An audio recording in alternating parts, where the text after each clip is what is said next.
will calm down so our service levels can stay up. So anything you guys can do to dance or join hands to suppress the rain would be very helpful.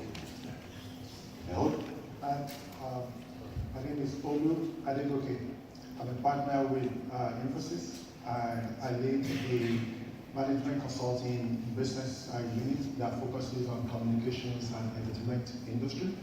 I work with virtually all of the major CME clients in North America and also to some extent in Europe as well. I focus on digital transformation, helping clients to kind of navigate to the next level, as well as helping them to become a digital service provider as well. And I'm Tom Madonna. I'm not Holly Manson. I did sleep in I didn't, in regards to American Express. I'm here, I'm actually a partner also with our Infosys Consulting organization. My responsibility includes digital transformation across not only the ERP platforms, but also across the customer experience, the machine integration, as well as what you're doing with your partners. To that, we're going to go ahead and get started. We're going to go through 3 or 4 rounds of questions, and then based upon time, we'll go ahead and open questions to the audience. So the first question I have for the panel, and I'll start with Dave. Can you go through some of the things you're doing today in your transportation initiatives? What's the leading direction for those? How those are being implemented, and where are you on your journey as it stays today? Yeah, so from the front end perspective, customer facing side of things, responsibility for the transformation of TI's digital footprint. I'll start with just a little bit of history. TI has obviously been around for quite some years. We've had the same sales channel and distribution network, I think, since the beginning of time. It was about 5 years ago we started this crazy idea of why don't we transform and really provide our customers great experience online that really meets their needs versus having to run through a very complex channel to get product. So that includes, so we've been on the journey 5 years, and that includes everything from looking at our e-commerce position. When we started this journey, the only way you could buy our product was through one of our distributors. And you can only buy small quantities of our product. You can think about semiconductors. They're everywhere. They're in your iPhones. They're in the projectors. They're everywhere. And usually you have hundreds of units per piece of electronic device. But you could get small quantities online. You couldn't really get volume online. And we're trying to break that mold and change things a little bit. So it started with e-commerce.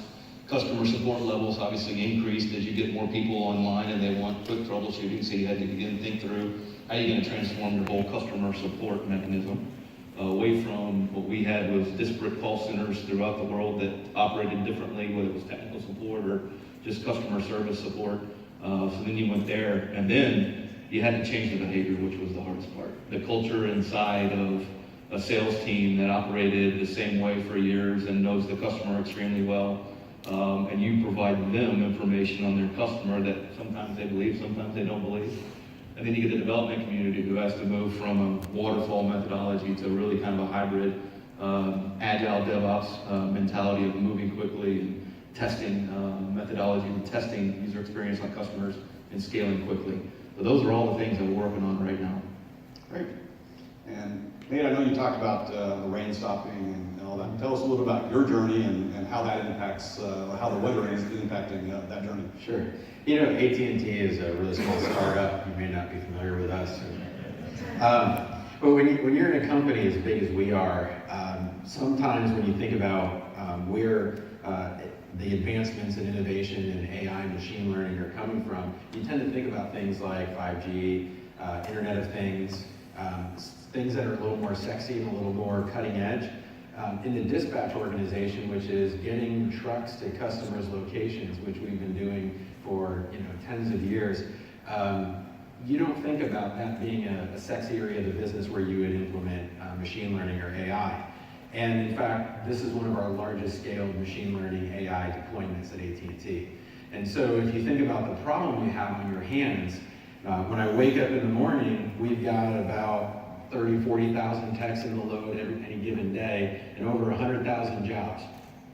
And if you break that down to a manageable area of 100 technicians and 300 jobs, just for those of you who are math wizards on combinatorial problems, 100 to the 300th power, that's how many different combinations of text to customers there are. So think about human beings trying to sit there in the morning, it's a little more advanced than playing Go, to try to figure out what those 90 some odd million combinations are and what the right ones are.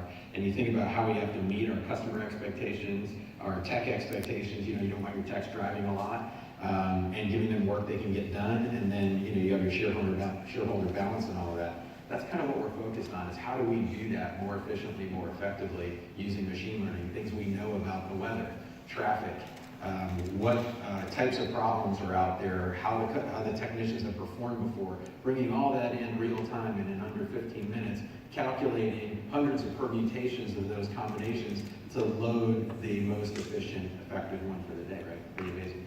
On top of that, then you think about, okay, that's great for today, I still have to plan for capacity almost 3 months out. So we have a high bargaining unit, union contingency, and part of those agreements are we have to give our folks schedules in advance, right? So they know when they're going to be working. It's also a good human thing to do to folks. Let them know what time of the day they'll be working and days of the week. And so you got to try to get that right. If you get it wrong, you have techs at the wrong time and all that kind of thing. And so how do you use artificial intelligence, specifically machine learning algorithms, to predict what that workload is going to be like by time of day, AM, PM, and job types, and get that right? And then you think about all the things that happen from the time somebody calls in to request an order or repair. They may not want it that day or next day. Most people don't. They want to build it into their schedule, so it's a couple of days out.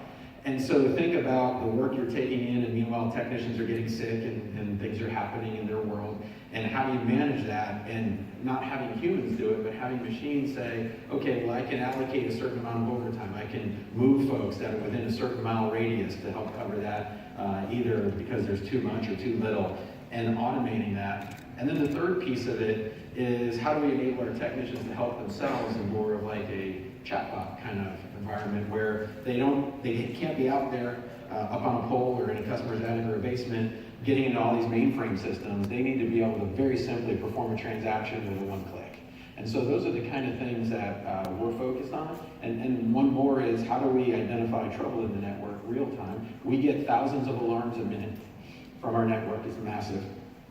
How do we turn that into, there is a problem, it's impacting customers, who are those customers, where is the problem, who's the right person to resolve it, and when do we think that'll be done? And oh, by the way, when that's happening, you don't want techs rolling into those areas where you have an outage, only to have 10 or so people standing around a dug hole in the ground, wishing it weren't so. So send one person out to fix it. And that's kind of what we've got going on. We've been at this for about a year, and it's been an amazing journey.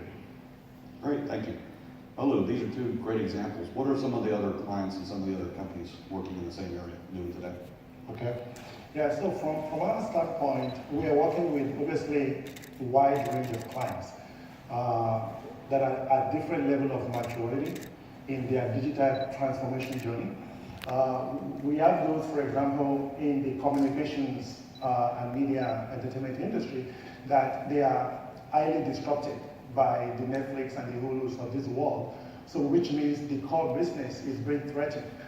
Therefore, the nature of the digital transformation that we're working with them is actually more holistic, more at an enterprise level, looking at how are they going to be able to transform the customer experience from an engagement standpoint.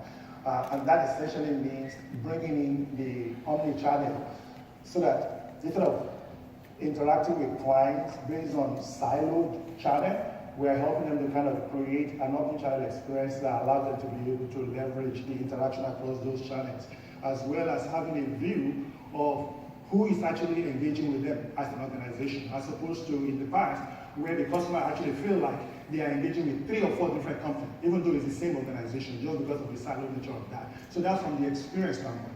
And then also, the second part of it is more from the core product itself. Taking advantage of IoT, taking advantage of some of the new products like ODT as well, so that beginning to kind of transform the product that they're actually selling into different segments. And then the third part of it is from operations standpoint, looking at how to increase automation of the back office, so that the billing, the payment, all of those processes, they also become very seamless, because it doesn't make sense if you transform the front office and then the back office now becomes the drag to the entire process. And then the last but not the least is to truly become a digital organization. We believe that the entire organization needs to be able to move faster. And so we are working with them to introduce business agility. This is going beyond the agile delivery from an IT standpoint, but this is how business and IT can actually work together to become more nimble and more flexible, so that not just how we release software, but how we launch new campaigns, how we launch new initiatives into the marketplace, so that the entire organization is now aligned and they're able to move very, very quickly. Great. So we talked a little bit about transformation.